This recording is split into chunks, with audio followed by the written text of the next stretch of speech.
students. So before moving further, okay, first we will discuss that what points we have discussed from this chapter. Yes, Arshia, so please quickly let me know that which points we have discussed till now.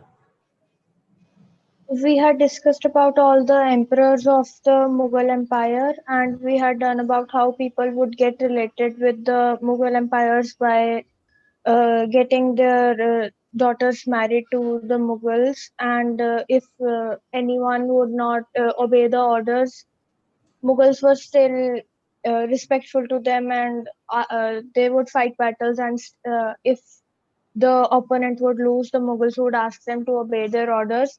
And we had discussed about Mansabdars and Jagirdars, and Yes. the grading system of Mughals. Yes, very good. So till now we have discussed Mughal emperors, okay, their military campaigns, which areas they have got under their control, okay, and then their relations with other rulers, बाकी rulers के साथ उनके relations, there succession, ठीक है, succession का क्या rule था, and mansabdar and मनसबदारी system, ठीक है. तो ये पॉइंट्स जो हैं हमने अभी तक डिस्कस किए हैं. So now continue further, we will discuss about the जब्त एंड जमींदार, ठीक है, जब्त and zamindars. So in mansabdars we have discussed that all the records were being taken, okay, all the records were kept of various what revenue is being collected, okay, and what is the salary of that particular mansabdar. So there is a proper record of everything. So proper record was maintained of Mansabdar, his Jagir, okay, the revenue collected and his salary. So now about Zabt and Zamindars. So what are Zabt, what is Zabt, and what are Zamindars? So first we will talk about Zamindars. Who are Zamindars? As we have discussed, कि Mansabdar, they were collecting revenue, they were residing at other place, and they have appointed their servants to collect the revenue. Okay, so who was paying the revenue? Revenue कौन pay कर रहा है? Who is paying revenue? कौन pay कर रहा है revenue? Yes, let me know. हाँ जी. Yes बच्चे, revenue किससे collect किया जाता है? अगर हम लैंड रेवेन्यू कलेक्ट कर रहे हैं तो किससे करेंगे? Yes, very good Arshiya, peasant से, ठीक है. So please use chat box answering side by side, ठीक है. Yes, so peasants, they are what they are doing, they are giving revenue. Revenue कौन कलेक्ट कर रहा है? King. But king is not collecting the revenue, Mughal emperor, ठीक है, जो Mughal emperor है, he is collecting the revenue, लेकिन वो किंग खुद कलेक्ट नहीं करता है ना. जो एम्परर है वो खुद कलेक्ट नहीं करता रेवेन्यू, ठीक है. पीजेंट्स जो भी रेवेन्यू देते हैं वो एम्परर के पास जाता है, but emperor he is not collecting revenue himself. Then who is collecting revenue? So revenue is being collected by the local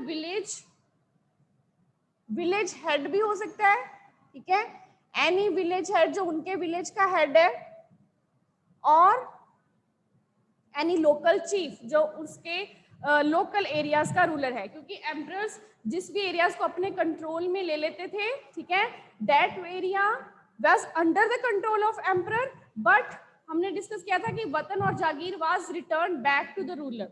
जब वतन या जागीर उनकी होती थी वो वापस दे दी जाती थी. तो जो भी वहां का लोकल चीफ होता था वो रेवेन्यू कलेक्ट करके फिर आगे राजा को देता था, ठीक है. So village head, local chief, they were collecting taxes, ठीक है. So village head and local chief, जो वहां पे लोकल चीफ होते थे, ठीक है. सो ये क्या थे? इंटरमीडियरीज, ठीक है, मिडलमैन थे between peasants and emperor. So they were collecting revenue and they were giving to emperor. So these village head and these local chiefs, they were the intermediaries. तो इन सभी इंटरमीडियरी के लिए, ठीक है, क्या हमने टर्म्स यूज की? जमींदार, ठीक है। तो ये सारे जो इंटरमीडियरीज हैं जो कलेक्ट कर रहे हैं, विलेज हेड है या लोकल चीफ है, सो ये सारे क्या हैं? जमींदार्स। क्लियर? सो इन सब के लिए हमने एक वर्ड यूज किया है जमींदार, चाहे वो वहां का लोकल चीफ है, चाहे वो वहां का विलेज हेड है, who is collecting land revenue. अब ये जो लैंड रेवेन्यू का सिस्टम था, all this system, it was very properly, record was being maintain, it was properly assessed, ठीक है। जैसे कि जब अकबर का टाइम पीरियड था, अकबर का रेवेन्यू मिनिस्टर था टोडरमल, ठीक है। He has carried a crop survey, उसने प्रॉपर क्रॉप सर्वे लिया, and for how many time he has done this survey? From 1570 to 1580, ठीक है। टोडरमल था, ठीक है, उसने एक क्रॉप सर्वे किया, और क्रॉप सर्वे किया फ्रॉम 1870 टू 1880, ठीक है।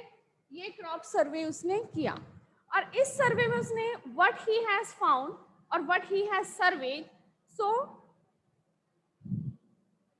सॉरी 1570 टू 1580, ठीक है, 1570 टू 1580 उसने सर्वे किया, एंड इन फॉर 10 इयर्स के पीरियड में, तो इस पीरियड में उसने सर्वे क्या किया? क्रॉप यील्ड, ठीक है, कि क्रॉप्स जो हैं वो, how crops are there, what are the prices of crops, crops का प्राइसेस क्या है, ठीक है, और कितने एरिया में the crops are being grown. ये प्रॉपर उसने सर्वे किया कि what is the crop is being grown, what are the prices of crops, ठीक है, और what are the areas cultivated for these 10 year. Proper survey he has maintained, and on the basis of these surveys, फिर proper survey के basis पे उन्होंने क्या किया? एक प्रॉपर टैक्स जो था वो फिक्स कर दिया, ठीक है, एक प्रॉपर टैक्स फिक्स किया गया, एंड देन दैट, और वो जो अब टैक्स था, ठीक है, अलग अलग क्रॉप के ऊपर, ठीक है, कि किस क्रॉप के ऊपर क्या क्या टैक्स लगेगा, तो अलग अलग क्रॉप के ऊपर अलग अलग टैक्स जो था वो उन्होंने डिसाइड कर दिया, ठीक है, कि इस क्रॉप के ऊपर इतना टैक्स लगेगा, इस क्रॉप के ऊपर इतना टैक्स लगेगा। अब वो टैक्स पे कौन करेगा? जैसे अलग अलग प्रोविंसेस थे, जैसे हमने अभी मुगल एम्परर्स के कितने प्रोविंसेस हमने मैप में डिस्कस किए थे हमने? What are the provinces of Mughal emperor? हाँ जी बेटा, तो मुगल एम्परर्स के प्रोविंसेस में हमने उनके सारे के कौन कौन से एरियाज थे, ठीक है, जैसे हमने जो मैप में डिस्कस किए थे, जैसे फतेहपुर सीकरी, ठीक है, Ajmer, Chittorgarh, then Punjab, Lahore, all these areas. तो अब इसमें क्या किया गया? उन्होंने एक एरिया को क्या बना दिया? प्रोविंस, ठीक है, one area they have decided as province. So in that one province, then they divided further different circles. एक प्रोविंस बना दिया गया है, ठीक है।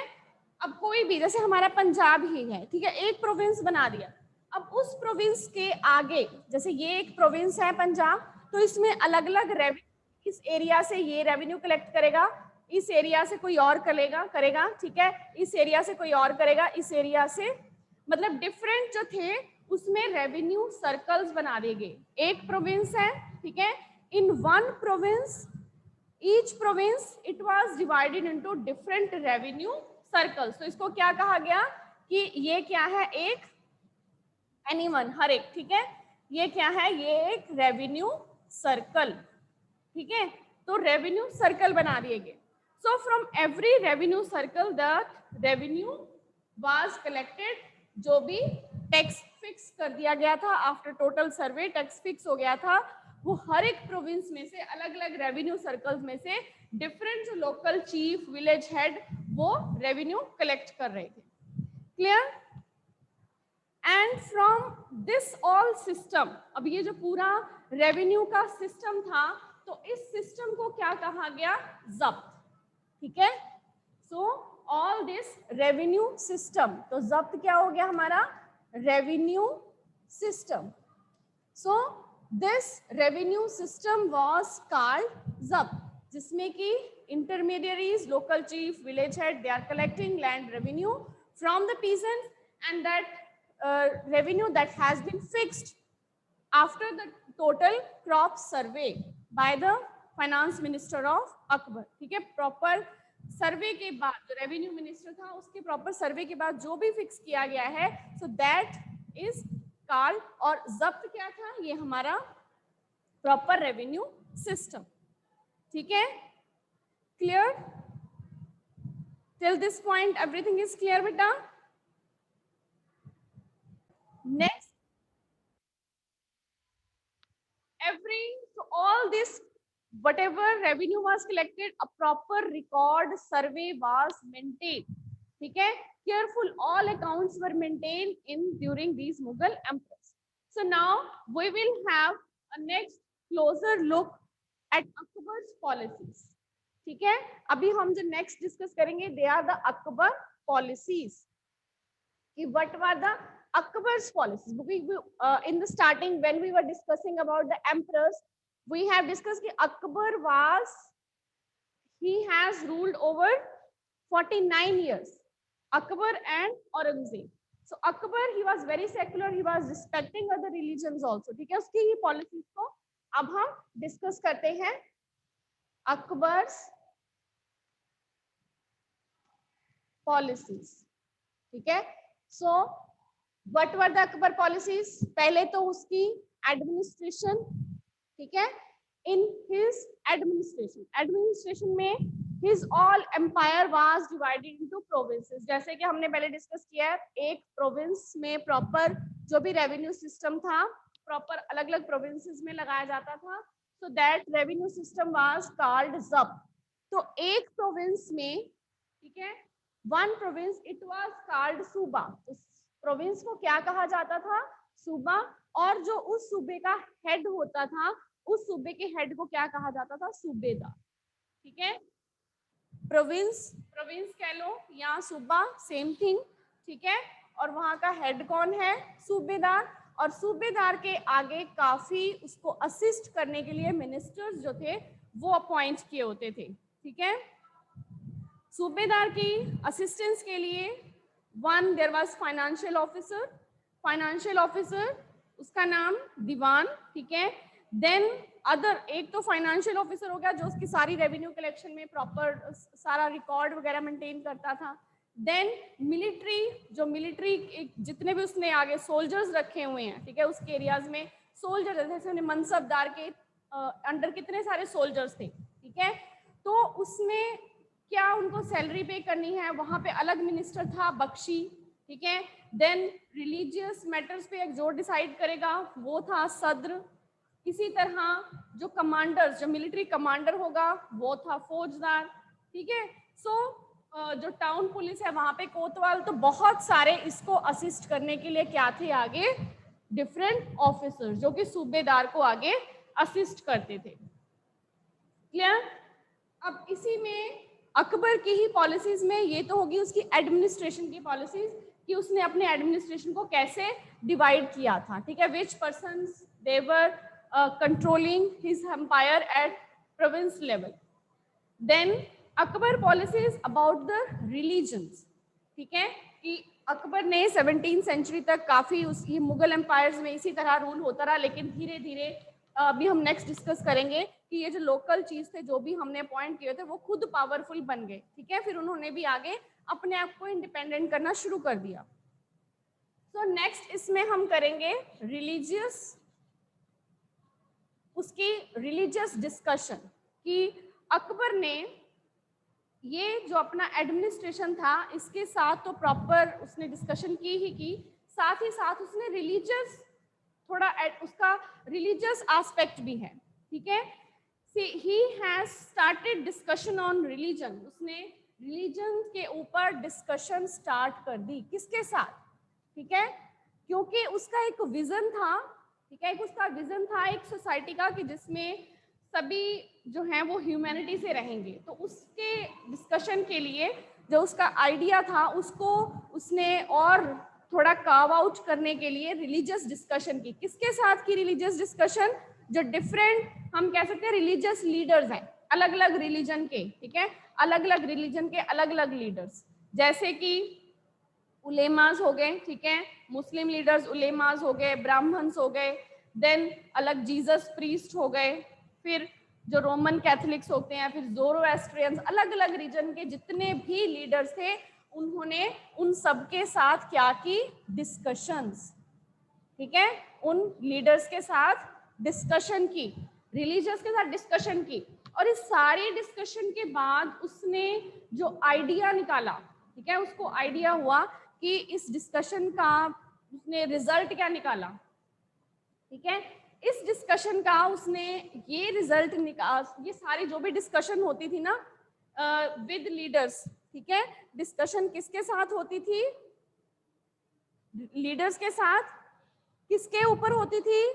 रिलीजन के ऊपर, ठीक है, और कहाँ पे होती थी? इबादत खाना, ठीक है, उसने अपने पैलेस में एक प्लेस बनाई थी इबादत खाना, वहां पर ये सारी रिलीजियस डिस्कशंस होती थी, ठीक है। अब इन सारी रिलीजियस डिस्कशन के बाद व्हाट ही रियलाइज्ड, उसको रियलाइज क्या हुआ, ठीक है, व्हाट अकबर रियलाइज्ड, अकबर को ये रियलाइज हुआ कि दीज डिफरेंट लीडर्स, कि जितने भी डिफरेंट लीडर्स हैं जो अपने रिलीजन को, अपने रिलीजियस के कहते हैं कि वी आर नोन एवरीथिंग, ठीक है, कि हमें हर सब कुछ पता है अपने रिलीजन के बारे में, तो कैसे लोगों को चलना चाहिए, क्या काम करना चाहिए, we know everything and we are guiding them, हम उन्हें गाइड कर रहे हैं, ठीक है। लेकिन अकबर को क्या रियलाइज हुआ कि ये जितने भी डिफरेंट फेथ हैं, ठीक है, अलग अलग रिलीजन हैं, ये सारे डिफरेंट फेथ किसके ऊपर जोर डाल रहे हैं?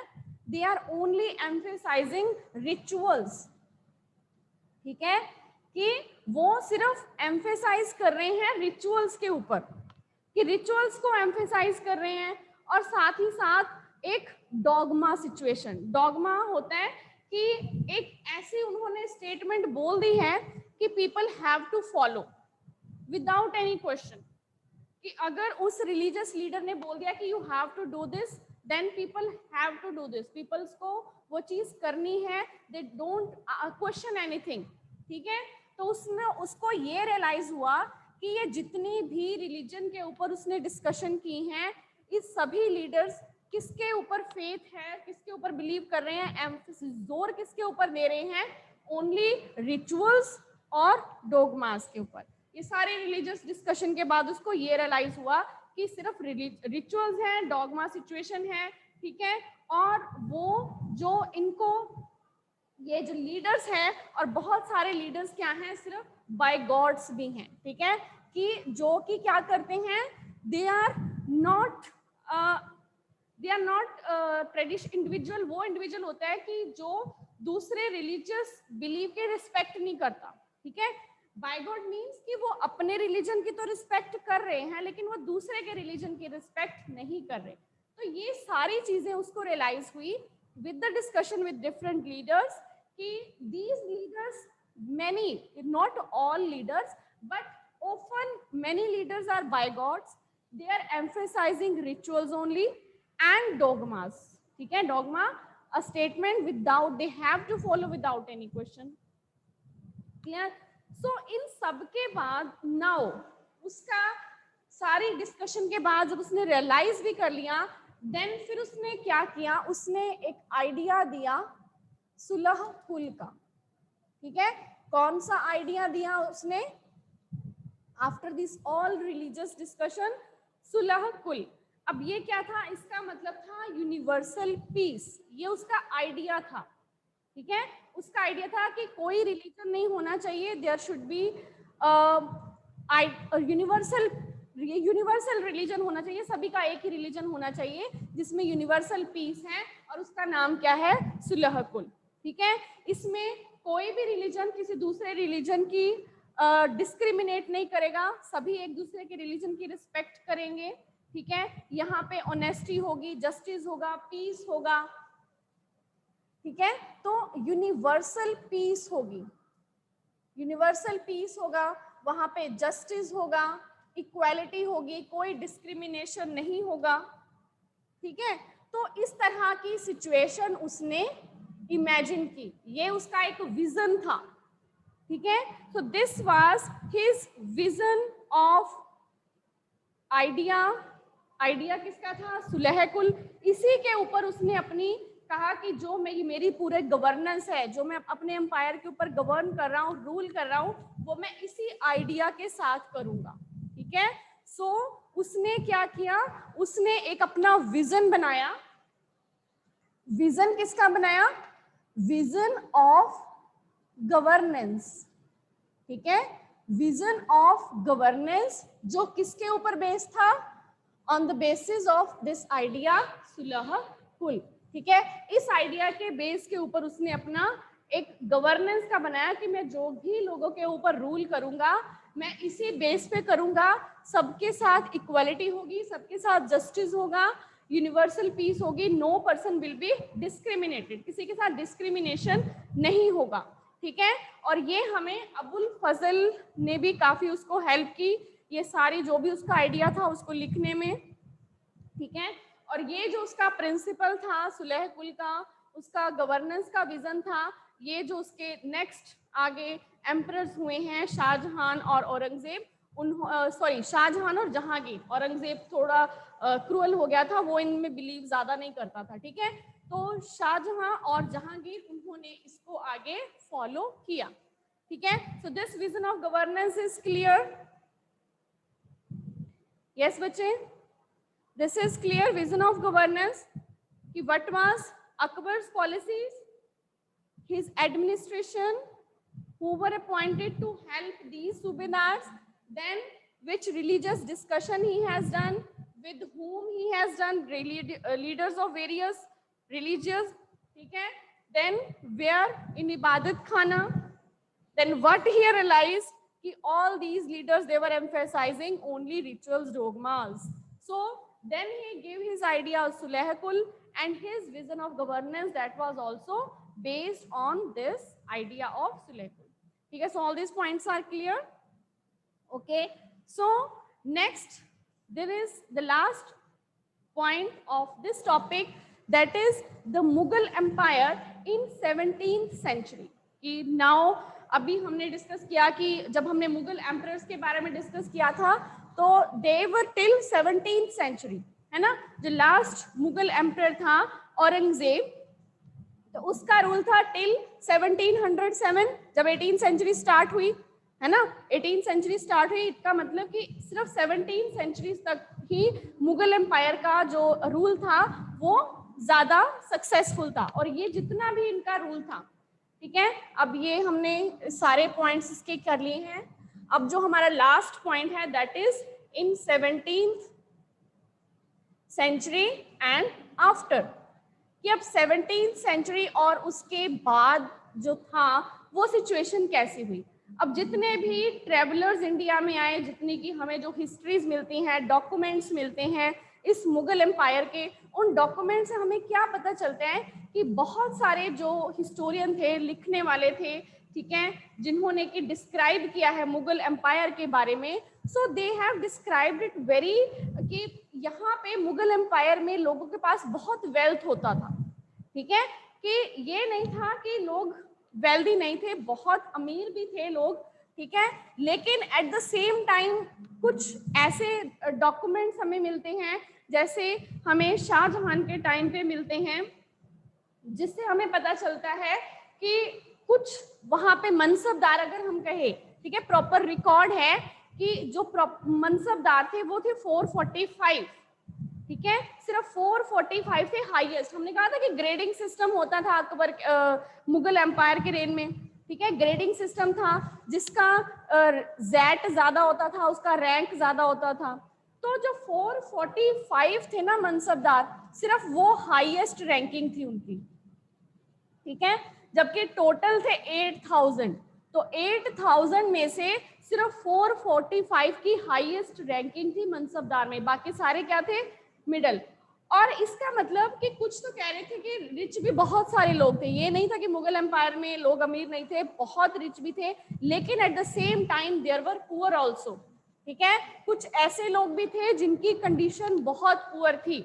अब these highest ranking mansabdars were there were some also such peoples who were supplying goods to these person, ठीक है, कुछ ऐसे लोग भी थे जो इनको सप्लाई कर रहे थे गुड्स, ठीक है, जो भी गुड्स एंड सर्विसेज, जो एक तो है पीजेंट्स खेत में काम कर रहा है, ठीक है, देन जमींदार उससे कलेक्ट कर रहा है, जमींदार कलेक्ट करके फिर आगे मनसबदार को दे रहा है, ठीक है, तो ऑल दीज पर्सन जो इंटरमीडिएट थे वो भी कुछ ना कुछ, ठीक है, वो भी डेवलप हो रहे थे, लेकिन जो पीजेंट्स खेतों में काम कर रहे हैं उनकी कंडीशन जो थी वो बहुत ही मिजरेबल थी, ठीक है, उनके पास अपने आप को डेवलप करने के लिए भी ज्यादा सोर्सेस नहीं थे। तो इसका मतलब यहाँ पे हमें क्या मिलते हैं, सिर्फ मुगल एलीट। तो उस टाइम पे एक ऐसी जो थी ग्रुप क्रिएट हो रहा था जो सिर्फ मुगल एलीट्स थे, ठीक है, वो मुगल एलीट थे, और जो बाकी पुअर थे उनके पास जो थी अपनी, हम कह सकते हैं कि डिमांड्स या उनकी पूरी नीड्स भी प्रॉपर पूरी, वो गरीब थे और वो गरीब ही रहे, ठीक है, जो अमीर थे वो बहुत अमीर भी हो गए। तो अब इस अमीरों में जो सारे, हम कह सकते हैं कि कई ऐसे आर्टिस्ट भी थे, कई मर्चेंट्स भी थे, कई बैंकर्स भी थे, ठीक है, तो बहुत सारे लोग थे जो कि इस मुगल एलिट्स में आ गए। Clear? So then the last point कि इसमें से जो ये मुगल एलिट्स थे, ठीक है, अब ये Mughal elites slowly they become more powerful, धीरे धीरे ये जो एलिट्स थे और पावरफुल हो गए, और इन्होंने अपने आप को मुगल एम्परर से इंडिपेंडेंट करना शुरू कर दिया। जो मुगल एम्परर थे इनसे इन्होंने अपने आप को इंडिपेंडेंट करना शुरू कर दिया, मुगल एम्पायर के अगेंस्ट खड़े होना शुरू कर दिया, और न्यू डायनेस्टी जैसे हैदराबाद, अवध में, तो नए जो थे उस टाइम पे सुल्तान वो निकल के हमारे सामने आए कि जिनको मनसबदार बनाया था वो खुद एम्परर के अगेंस्ट हो गए, ठीक है। तो this was all about this chapter. Clear? So now if there is any doubt from all the points that we have discussed, so please let me know.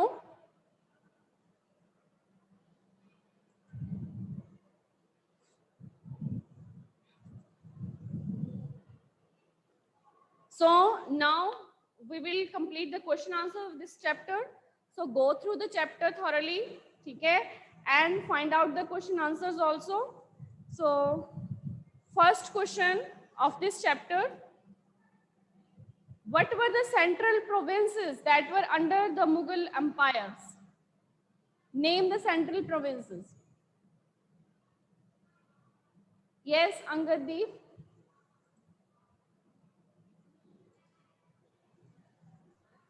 Yes, ma'am.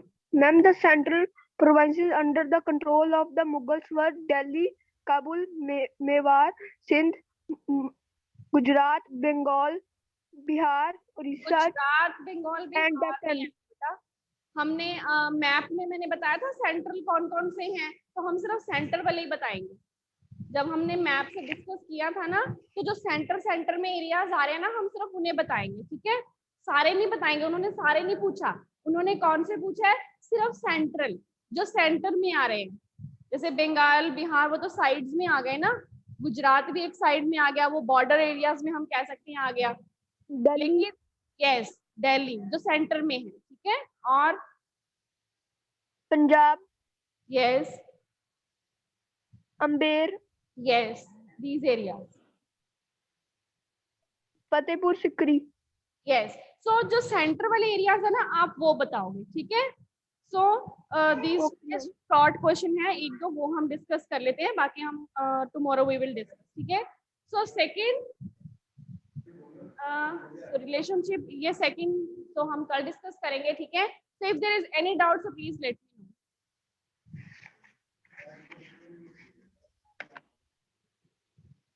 Okay, then find out the answers of all the questions, ठीक है।